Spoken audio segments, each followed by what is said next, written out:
Thomas Anderson, Neo, is the promised savior of humanity who confronts the simulation. He did so bravely, but he could never escape the clutches of the machines, and his mind remained trapped in the endless cycles of the Matrix. The story of the seventh savior is not yet over. As the Matrix Resurrections ended with Neo and Trinity flying off in victory, the analyst remains in charge of the virtual world and the future of humanity. A lot of time has passed since the announcement of Matrix 5 last year, but with the inevitable sale of Warner Brothers, the possibility of continuing Neo's adventures remains alive. And so in this video we will discuss the 5 darkest theories behind Neo's return in Matrix 5. Why didn't Neo age after 60 years? Are there secrets behind the music of the Matrix? Welcome to Matrix Explained.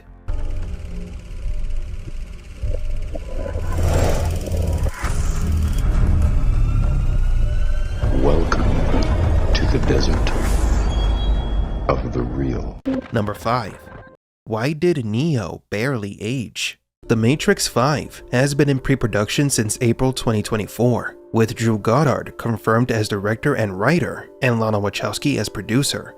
Goddard is better known for his work on the classic ABC series Lost. He penned episodes like The Man Behind the Curtain, which explored the origin of Ben Linus, and is considered one of the best single episodes in television history, with Lost being one of the most multifaceted series ever made, in addition to his work on other productions such as Cloverfield, Alias, and Daredevil. Goddard's involvement as Matrix 5's writer and director gives us hope for the franchise's future. We believe the movie is in good hands, especially since Goddard has a proven interest in exploring the origins of his characters. Analyzing his previous work, we can see how his stories often focus on the mysterious elements of the plot, connecting them with emotional narratives and personal conflicts, a style he no doubt honed during his time on Lost.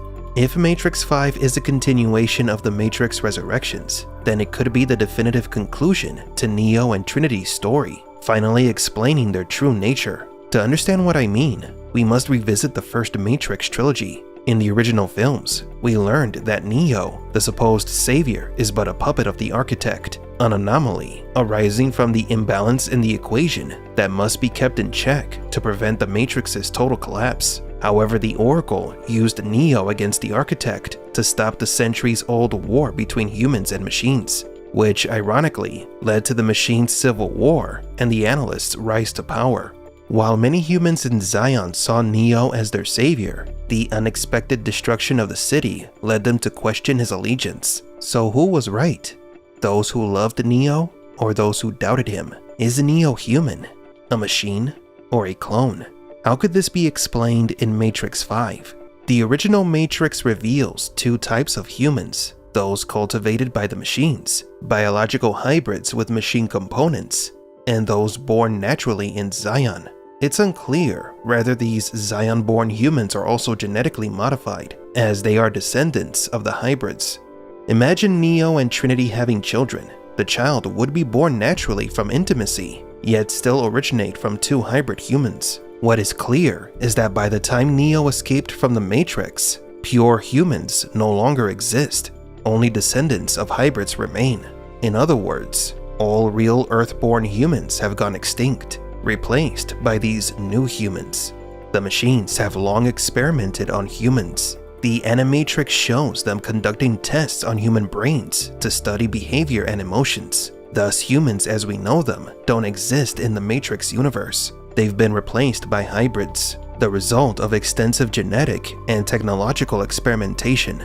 Under this premise, Neo isn't truly human, nor is Niobe or anyone else who believes they're in the real world. They are all hybrids, or descendants of hybrids. We believe that Neo and Trinity represent the next evolutionary step the machines seek, a human 3.0. One of the biggest dilemmas for the machines is the limited human lifespan, which is typically around 70 years. This forces the machines to eventually restart the simulation. It's logical to assume they've been trying to extend human life, much like a battery company would try to extend the durability of its products. Neo, as Tom Anderson in The Matrix Resurrections, has a larger socket on his neck and hasn't aged much in 60 years, a fact Niobe notices. Yes. A lot has changed. Except maybe you. Neo is an improved battery, a new model designed to last longer and output more power. This Tom Anderson is the latest upgrade to the Matrix's energy system, meant to replace older copper tops. With each upgrade, Neo becomes less human, but a more efficient and longer-lasting energy source. Now, how does all this connect to Matrix 5? Well, the question remains, what does it mean to be human? And is Tom Anderson more than a ghost of his past, or simply a reusable battery? Human Batteries 3.0 can keep all the simulations and machine cities running much longer.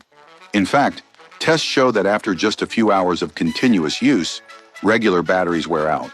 But depending on the simulation, Human Batteries 3.0 can last up to 6 times longer. So keep your simulations and machine cities running longer with Human Batteries 3.0, the copper-top battery that powers the future. No regular battery looks like it or lasts like it. Are you ready to recharge your reality? We believe Neo's story needs a definitive ending that reveals a new purpose for the anomaly. To reach this conclusion, it's essential to show the first integral anomaly, perhaps through flashbacks. Exploring the Matrix's creation and the machine's experiments on humans are also important. With one of Lost's best character development writers at the helm, we might finally get a clearer explanation of Neo and Trinity's purpose as the anomaly, and a satisfying conclusion to their journey. It is time to close this chapter in the Matrix saga and move on to a new beginning. But do you agree? Do you think that Neo and Trinity's lack of aging is simply a plot hole? Or is there a deeper meaning behind it? Is Neo a longer-lasting battery? What are your hopes and expectations for Matrix 5?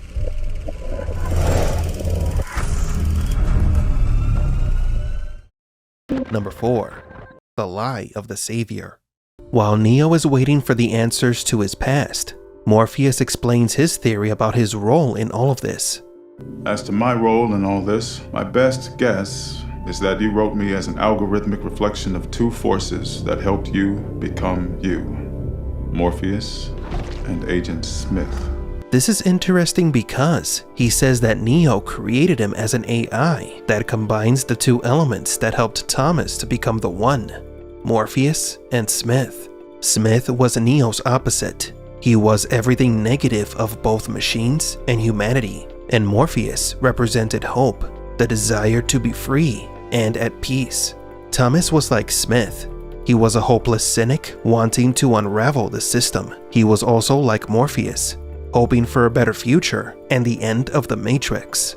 Morpheus was willing to give his life so that Neo could live, yet Neo did give his life at the hands of Smith to save Morpheus. All of these elements activated the integral anomaly in Neo. He became what he was thanks to the influence of these 2 characters, which is quite strange since it is similar to what the analyst once said. According to the analyst, Neo needed Trinity to be activated. The anomaly requires another person to function.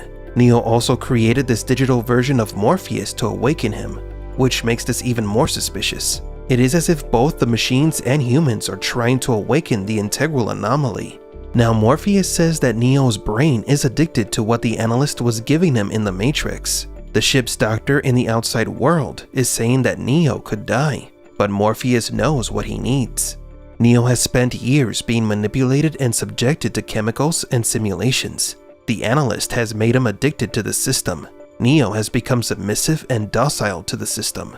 His strength has been drained, but Morpheus has studied Neo's life and knows that in times of stress, Neo can come back to life. But just like everything in the Matrix, this has a double connotation. The idea that a system makes people submissive with a blue pill, or being connected to a simulation, could be criticism of the pharmaceutical industry and of the people who are 100% dependent and connected to their personalized simulations. Returning to the movie, Neo is transported to a martial arts training simulation where Morpheus tells him that he must fight if he wants to have a future. Neo tells him that he is tired of fighting, but the young Morpheus tests him regardless. This scene is a reference to Neo's training in the first movie, the scene where Neo learns Kung Fu. This means that Neo is being subjected to the same steps he went through in the first movie. The scene is imitating the original film. Morpheus is trying to make him remember who he is, using a similar training method. Morpheus is provoking him. He tells Neo how the Matrix made him believe that this world was everything he deserved, but something inside Neo knew that he had to wake up. This is a reference to the fact that deep inside Thomas was Neo, even though the analyst erased his memories. But this is also a reference to social conformism, when people settle for jobs or social statures assigned to them by the system. That includes religious and political beliefs. They believe that this is all they can aspire to. The system that oppresses many makes them obedient and makes them believe that they will never escape the system. But Thomas doesn't care about any of that. There is only one thing that could bring Neo back, and Morpheus makes Neo remember what he is fighting for, and that's Trinity. If Neo wants to see her again, he must remember who he is. Faced with the realization that he must fight for Trinity, the anomaly is activated, and Neo releases a large amount of energy which destroys the simulation and causes the computers of the Mnemosyne to overload and burst into sparks. This is because Neo releases more power than a normal red pill. Neo wakes up on his bunk, just as he did in the first film. He touches the plug behind his neck to confirm that what he is experiencing is not a dream. History has repeated itself. Bugs enters the room and they talk. Neo tells her that if these plugs and cables are real, it means that the Matrix has once again stolen his life. But Bugs responds with a rather interesting comment. If we don't know what's real, you can't resist. Much more could be hidden behind Bugs' words than the meaning of the Matrix, since Bugs cannot know for sure if her fight for the resistance is also part of the system of manipulation. Bugs then says that the Matrix took Neo's life, something that meant a lot to her, and turned it into something trivial. This phrase is perhaps a bit meta and is part of what Lana wanted to convey with the film. Maybe Neo's transformation story was something that meant a lot to Lana and other people. But over time, the Matrix became a big franchise, and Neo's story became highly marketable and profitable. It's as if the systems that the Matrix creators were trying to fight by introducing new ideas were turned into financial gain for the systems. This is a sad tale in our history. Religions have corrupted the story of a savior to control others. Under the context of the Matrix, the story of the savior was corrupted and used by the machines. That is what the Matrix does. It takes our ideas and dreams and uses them against us. Neo is back in the Matrix again. So does the system in our world take advantage of our hopes and dreams and use them against us?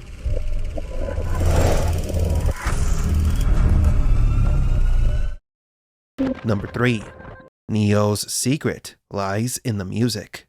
In Matrix Revolutions, during Neo and Smith's climactic battle in the streets of Mega City, we can hear a song that might just hide the true meaning of the Matrix.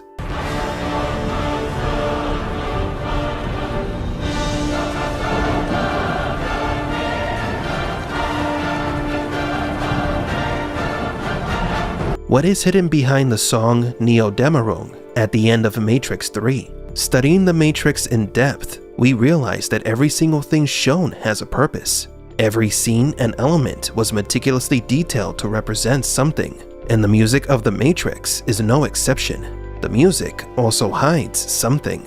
During our research into the secrets of the Matrix soundtrack, we stumbled upon a book written by Dr. Brahib Chailil. This philosophical piece of literature related to the Matrix universe has a fragment of an interview with Don Davis from 2003, where he talks about the inspiration behind the film's soundtrack. Part of the interview talks about the symbolism behind the appearance of the entity Deus Ex Machina. Quote, "One of the things I did in acknowledging this Wangerian tradition of philosophy and multimedia drama was that I quoted the Tristan chord over the Deus Ex Machina. It was kind of hidden amongst the orchestration, but it was definitely there. But the Tristan chord kind of came to symbolize the end of harmony, of classical theory, and the beginning of atonality. I kind of thought it would be cool to use the Tristan chord to show the pivot at the end of these 3 Matrix movies." End quote. Davis goes on to discuss his song of choice for the Neo and Smith battle. The way that came about is that Larry and Andy initially told me they wanted a major choir statement in what they called the Super Burly Brawl, which was the final cataclysmic confrontation between Neo and Smith. I knew that we needed to have a text for the choir to sing, or else it wouldn't, it really wouldn't function properly. I think it was Larry who came up with the idea of using passages from the Upanishads, which are the ancient Vedic scriptures that the Hindu religion is based on. And he wanted to do it in the original Sanskrit.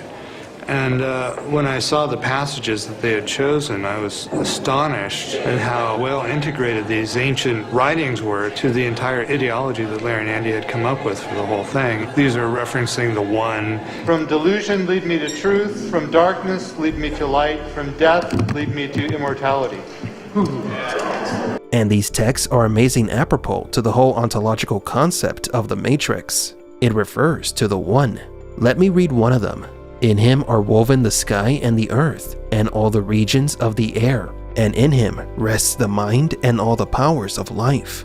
Know him as the One, and leave aside all other words. He is the bridge of immortality. End quote. Davis concludes with, quote, I mean, that's amazing. And the first text you hear sung in the Burly Brawl sequence is Asatoma Sadgamaya.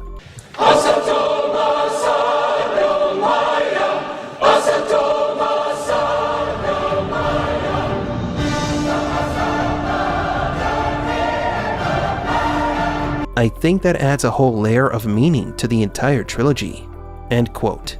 So then, what do the song lyrics say? For years, the words of this song have remained an open secret amongst Matrix fans. The lyrics of the song played during the climactic Smith fight scene seem to have directly inspired elements of what was shown on screen. Therefore, a deeper analysis of both the song's lyrics and their intended symbolic purpose within the narrative is needed. Let us read the lyrics. From the unreal delusion, lead me to the real truth. From the darkness, lead me to the light. From death, lead me to immortality. He who knows both knowledge and action, with action overcomes death, and with knowledge reaches immortality. In him are woven the sky and the earth and all the regions of the air, and in him rest the mind and all the powers of life. Know him as the One, and leave aside all other words. He is the bridge of immortality. Beyond the senses is the mind, and beyond the mind is reason, its essence. Beyond reason is the spirit in man, and beyond this is the spirit of the universe, the evolver of all.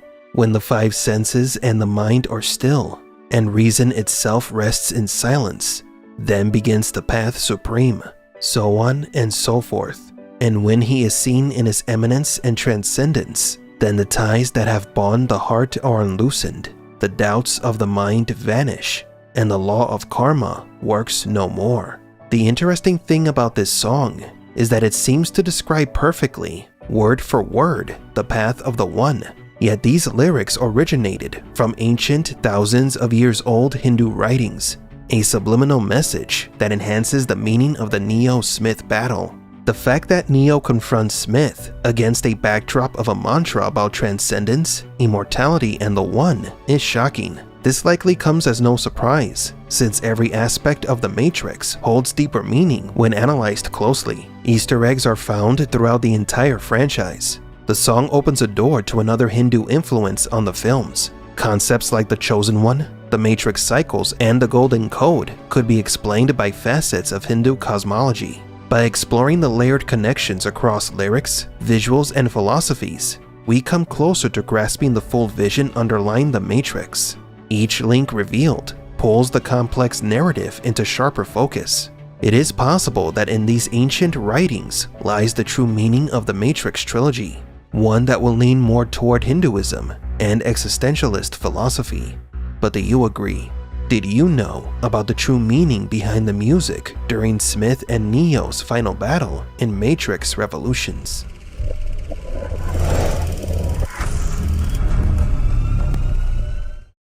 Number 2. What hides behind the name of the One? Neo's birth name is Thomas Anderson. Thomas comes from Hebrew and means twin or he who has a double, which already suggests the duality of our protagonist. He lives in two different realities simultaneously. It seems that you've been living two lives. The name is quite appropriate for someone who's leading a double life. In The Matrix, during the day, Thomas Anderson is a software programmer for a reputable company called Metacortex. At night, he assumes a different persona in the world of cyberspace. However, the meaning of the name Thomas is not limited to the duality of our character in The Matrix. The name carries another significance in the biblical tradition, further enriching the character of Neo. Thomas, also known as Doubting Thomas in Christianity, is one of the 12 apostles of Jesus Christ. The story of Thomas in the New Testament is relevant to understanding the character in The Matrix. Thomas is primarily remembered for his disbelief following the resurrection of Jesus. He refused to accept that Jesus has risen from the dead until he had a chance to touch his wounds and prove to himself that he was real. Only then did his skepticism dissipate. The ideas of doubt and resurrections are recurring themes in these movies. From Thomas being a doubter to dying and being resurrected, Neo is skeptical when presented with the truth by Morpheus, who tells him that the world he knew is nothing more than a simulation created by machines. Initially, Mr. Anderson refused to believe it. No. I don't believe it. It's not possible. Stop. Let me out! Let me out! Like Thomas in the Bible, Neo needs empirical evidence to be convinced of the perplexing truth. He needs to touch the wounds, so to speak, and experience them firsthand before accepting that the world he knew as Thomas Anderson was an illusion. Only then does his skepticism dissipate, and he accepts his role as Neo, the one who is destined to free humanity from the Matrix. In Matrix Resurrections, Neo is once again given the name Thomas Anderson. He is no longer the savior. His memories are erased, and he has returned to being a doubtful person. He is once again Doubting Thomas. The Matrix tells the journey from skepticism to faith, from illusion to reality, and doubt to certainty, a journey that each of us will experience in our search for the truth. Just as Thomas the Apostle played a crucial role in spreading the Christian faith after overcoming his skepticism, Neo, once he gets over his disbelief, plays a pivotal role in freeing humanity from the Matrix. Now, Thomas's last name, Anderson, is of Scandinavian origin, which translates to Son of Man. In the context of the movie The Matrix, the last name could be interpreted in several ways, each adding a new layer of meaning to Neo's character. Firstly, Son of Man can be interpreted in the most literal way, representing Thomas Anderson's humanity within the Matrix. Although Neo is known for his superhuman abilities and his status as the One, he is still, in essence, Only human. Neo's humanity was crucial to his fight against the machines. In the Bible, Son of Man is one of the titles used to refer to Jesus. This title alludes to the human nature of Christ, but also to his divine mission to save humanity. Like Jesus, Neo is the savior of man, the one chosen to free the world from the oppression of the Matrix. The parallels between Neo and the Son of God become even more apparent when we consider Neo's resurrection in the first film after being killed by Agent Smith, reminiscent of Jesus' resurrection after his crucifixion. This moment marks the point of no return for Neo when he fully accepts his role as the One, and since then, he has dedicated himself to the liberation of man from the Matrix. Also, Neo became the Son of Man by sacrificing himself for humanity, just as Jesus did. When Neo died, his arms were spread, like being nailed to a cross, a symbol of Christianity. Thus, Thomas Anderson's full name and his evolution to Neo illustrates his journey from his ordinary life in the Matrix, his awakening to the truth, and his ascension as the savior of man. And this is just the meaning behind his blue pill name. His true name, Neo, also has a few hidden things behind its meaning. For starters, Neo is a prefix of Greek origin, meaning new. This symbolizes the birth of Thomas Anderson's new identity as he awakens to reality and abandons his old life in the Matrix. Neo is the new version of Thomas Anderson, freed from the bonds of illusion and able to perceive and manipulate the Matrix. My name is Neo.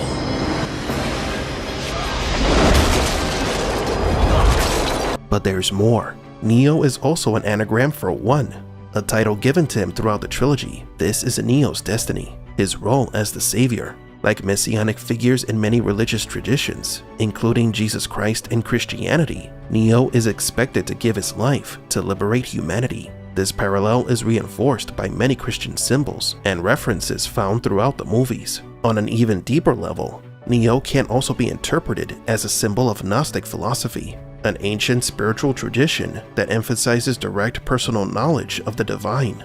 In Gnosis, the human spirit is believed to be trapped in the material world and must be awakened to its true divine nature. This is the journey that Neo takes, from his ignorant life in the Matrix to his journey as the One, and finally, his sacrifice for the salvation of all. But do you agree?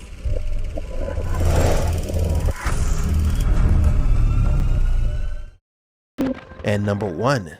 What is the integral anomaly? Before Neo entered the picture, the people of Zion believed that a savior would arrive, the one who would destroy the Matrix. This savior would be the successor of a previous messiah, the same one that freed the first humans from the simulation.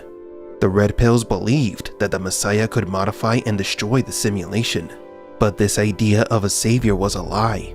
The messianic savior never existed, and this is something that Neo discovers in Matrix Reloaded. The architect's introduction in Matrix Reloaded was when the truth of the anomaly was revealed to Neo, revealing that although Neo is human, parts of him were not. For hundreds of years, humans were subjected to multiple cycles of simulation, each cycle lasting about 100 years with reoccurring events. At the end of each cycle, the anomaly was manifested in a human. This special human was manipulated by the Oracle and guided towards meeting the architect. After meeting the architect, the anomaly is taken to the source of the simulation and triggers the restart of the Matrix cycle. This entails the complete destruction of Zion. This was supposed to be the beginning of the end for Neo. He would then have to choose a new group of humans to repopulate the new Zion. You are the eventuality of an anomaly which, despite my sincerest efforts, I have been unable to eliminate from what is otherwise a harmony of mathematical precision. Now, what does the Oracle have to do with any of this? The architect is the self-proclaimed father of the Matrix. He created the Matrix, but his simulations were flawed because he didn't understand human irrationality. Therefore, he needed the help of another intuitive program, the Oracle, which she eventually added the concept of choice. For the first time, the Matrix was stable, but once the simulation is about to reach 100 years of existence, the eventual anomaly occurred. This means that although the Matrix was more stable, it now had a serious flaw. The architect was left with only two options to deal with this flaw: restart the Matrix from scratch, go back to the beta versions and try to find the perfect simulation, or continue the post-choice version. The previous simulations were so unstable that the architect chose the latter. From then on, the architect would try to eliminate this anomaly in each cycle, or at the very least keep it under strict supervision. In our previous video, we talked about how the Oracle possibly created the red and blue pills as part of the choice system, and it is in the choice that created this bug in the system that gives the anomaly more powerful abilities than the administrator of the Matrix. The architect conditioned the simulation that Neo went through from childhood until the anomaly manifested itself in him. We can see on many of the tiny TV screens Neo's life from youth to adult. These scenes are available in the making of Matrix Reloaded. You can see how other children mistreated Neo and how he lived a solitary life. In other older videos, we tried to explain this integral anomaly before the Matrix Resurrections was released. Now, before we review what we thought the anomaly was and what we think it is now, we need to look into something the analyst said in the movie. Turns out in my Matrix, the worse we treat you, the more we manipulate you, the more energy you produce. The key to it all? You and her, quietly yearning for what you don't have while dreading losing what you do. There is something within Neo that is generating massive amounts of energy. Now, what was our original theory on this program? Imagine that the Matrix is like an online video game, where most operations are handled through a system called client server.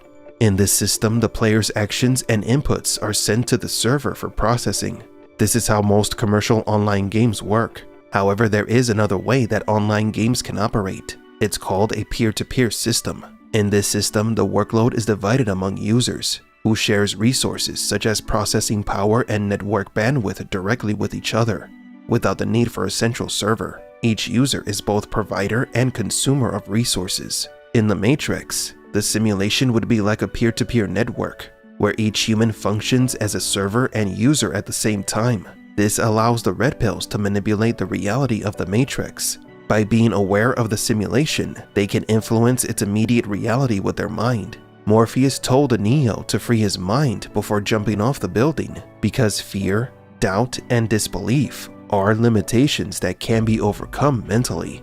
This is why the Spoon Boy told Neo that to bend the spoon, he must first realize that there is no spoon, meaning that it can be mentally manipulated within the simulation. The machines would create a peer-to-peer network using the humans instead of relying on central servers controlled by themselves, because this configuration has its advantages. The information does not depend on a single centralized location, so if someone tried to destroy a central server, they would not be able to take down the entire simulation. In the case of the Matrix, since there is no central server, there is no specific location the Red Pills can attack, making it difficult to destroy the system. This type of network also has its disadvantages. For example, if there is a problem with one of the users, it will affect all other users. This is one of the machine's biggest concerns with this system, since the human mind is a fundamental part of the creation and maintenance of the Matrix. If someone begins to doubt the simulated reality, that doubt spreads and creates flaws in the simulation. These glitches can manifest as strange, unexpected events, such as those seen in the Animatrix. People's doubts create flaws in the simulation, and the more people doubt, the more problems occur. This creates a snowball effect, where more people notices the flaws in reality, which in turn causes more doubts and more failures. Eventually, all these faults can come together to form the anomaly, a major threat to the Matrix system. That anomaly would destabilize the entire system, causing a massive failure visible to every human connected to the Matrix. Humans will no longer believe in the simulation, and therefore the Matrix will collapse. This is why even if 99% of the people accept the program, that 1% who don't will eventually cause the anomaly. Now, after the premiere of Matrix Resurrections, the hypothesis of the Matrix servers gained new strength. Although Thomas Anderson was a major source of power, the simulation continued to operate even without him. The integral anomaly is an error that became a program that was then used by the analyst. It was a fortunate accident for the machines. Neo can generate much energy for the Matrix, but it comes at a cost. The cost is this whole Messiah dynamic and the risk of the anomaly destroying the Matrix. But what if the anomaly is something else? Why was the anomaly created just when the false choice was added to the Matrix? The integral anomaly is a code that encapsulates the sum of all human errors, but it could be something more. What if the Messiah already existed? In Matrix 4, the analyst was trying to erase Neo's memories and keep him under control, but the memories of his past life, as well as a deep feeling of wanting to wake up, could not be suppressed. The architect had to restart the simulation to keep the anomaly at bay, but perhaps what the father interpreted as a comprehensive anomaly was the Messiah manifested in a new form. Maybe each version of the One, for the past 700 years give or take, has been the same anomaly. The body of the previous One was never seen. After Neo lost his life in Matrix 3, his body was taken by the machines, and he was integrated back into the cycle. Maybe Thomas Anderson was the Messiah all along, and the machines have always thought he was a mistake. Perhaps the reason why the architect could not find that 100% balance is because deep within the human soul is the wish to be rescued, and perhaps that's the secret behind the integral anomaly. The One might not be the sum of all errors of humanity, but rather the sum of all the desires to escape. The One is the Messiah, created by a society collectively trapped in the Matrix. Neo is the savior, and he is the integral anomaly. Or at least this is the conclusion we have reached. We've realized that the anomaly has never been completely under the control of the machines. It will always fight to free the humans. By adding choice to the equation, the Oracle accidentally gave hope to humanity, and that hope became the anomaly. But do you agree? Was it the sum of all hopes that created the integral anomaly?